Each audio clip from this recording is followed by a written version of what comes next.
All right, let's get right into it. Think about this for a second. We're looking at two massive forces that are shaping, well, everything. One's been around for thousands of years, and the other feels like it was literally born yesterday. I'm talking about the church and the machine. And that really sets up the big question for us today, the one that everything else hinges on. Are we actually living through a new industrial revolution? I mean, really think about it, because the answer to that, it changes, well, everything. You know, the last time a shift this big happened, it completely flipped society on its head. I mean, it changed how people worked, where they lived, who held all the power. And now, today, AI is doing the exact same thing, only this time it's happening at lightning speed. And you might be surprised to hear this, but one of the world's oldest institutions, the Catholic Church, is the one sounding the alarm. They're basically saying, hey, we've got to pay attention and get this right before it's too late. Okay, so this is where it gets really interesting. What you're looking at here is this incredible parallel in history. Way back in 1891, you had Pope Leo XIII. He's looking at all the chaos of the first industrial revolution, factories, child labor, all of it.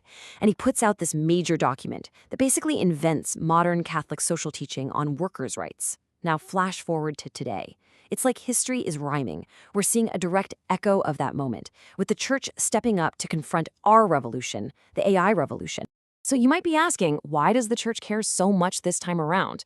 Well, this quote right here from Pope Pius XI, it says it all. He's looking back and saying, you know what? The biggest tragedy of the 19th century was that the church was too slow, too late to the game, and it lost its connection with the working class. It's a pretty stark admission.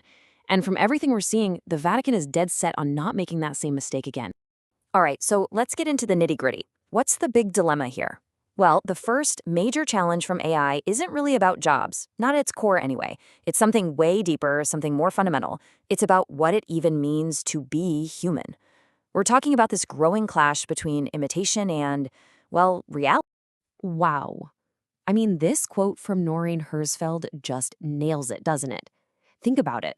An AI can be trained to mimic empathy. It can say all the right things, show all the right cues, but Herzfeld makes this incredible point.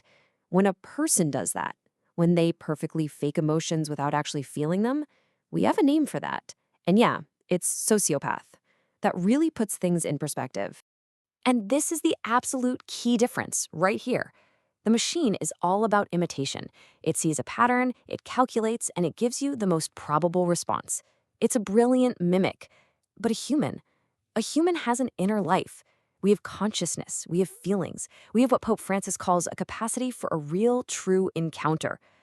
So what you're left with is this huge divide, simulation versus actual existence. And part of the problem is just the sheer speed of it all. Pope Francis actually has a word for this, rapidification. It's a great word, right? It's that feeling when technology is moving so blindingly fast that we, the humans, can't keep up. We get pushed out of the loop. A perfect example is high-speed stock trading, algorithms making deals in milliseconds, stuff that caused real-world crashes. Or imagine military drones making decisions faster than any human commander could. That's rapidification in action, and it's a huge risk. Okay, so we've talked about the philosophical side of things. Let's pivot now to something a bit more tangible. Our work, our sense of self-worth, and maybe most importantly, the massive concentration of power that's building up. Just take a look at that number on your screen, $15.4 trillion. That's not a country's GDP, that's the value of just 7 tech companies. It's a scale of wealth and power that's honestly hard to wrap your head around. And look, that much money isn't just sitting in a bank. It translates directly into real-world power. We're talking about the so-called Magnificent Seven. Pope Francis has actually warned that companies this big can end up wielding more power than actual governments. And this isn't some crazy conspiracy theory. We're talking about multiple federal monopoly lawsuits and accusations of union busting. The evidence is right there. So what's the philosophy behind all this? What's the end game? Well, you don't have to guess. This quote from tech billionaire Peter Thiel says it all. Out loud, monopoly is the condition of every successful business. Competition is for losers. I mean, you can't get much more direct than that. It's an open admission that the goal isn't just to compete, it's to dominate. And that's what has a lot of people very, very concerned. Okay, so we've got these huge philosophical questions. We've got this insane concentration of economic power. So what do we do about it? Well, the church's response isn't just to point out the problems. It actually offers a framework for a solution. And it's all built on one central idea: human dignity. Now, the foundation for this whole framework has a kind of academic-sounding name: theological anthropology. But don't let the name fool you. The idea is actually pretty straightforward. It's this: you can't have an ethical conversation about technology and people until you first agree on what a person is, what makes us human.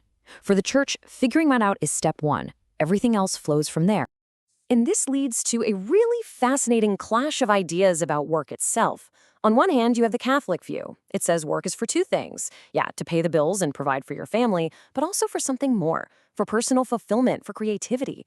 But then you have the modern, almost Protestant work ethic, where your job becomes your entire identity. It's the whole purpose of your existence.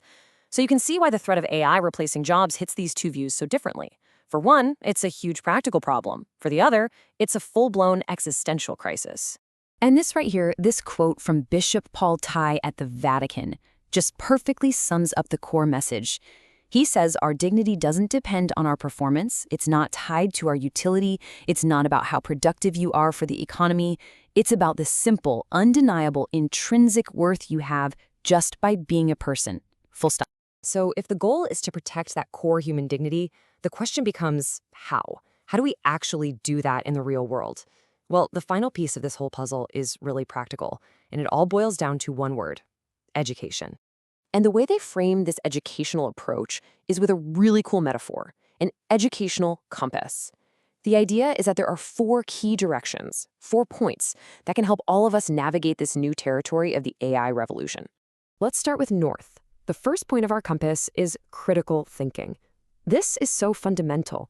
It means we can't just passively scroll and accept what the algorithm feeds us. We have to be the ones pushing back, asking the tough questions.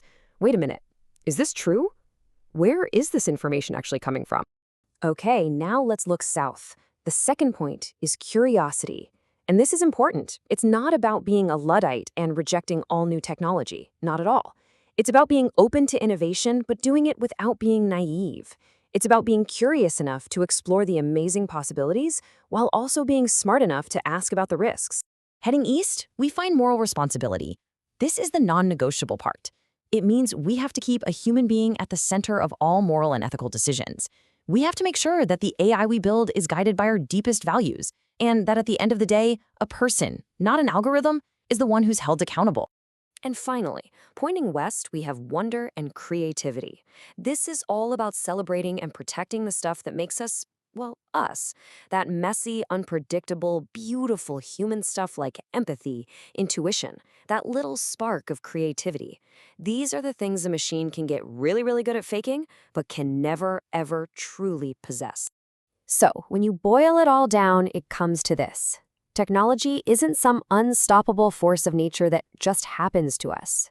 We are the ones who build it. It's a product of our choices. It reflects our priorities. It embeds our values. And that leaves us all with one final massive question. What values are we going to choose to build into it?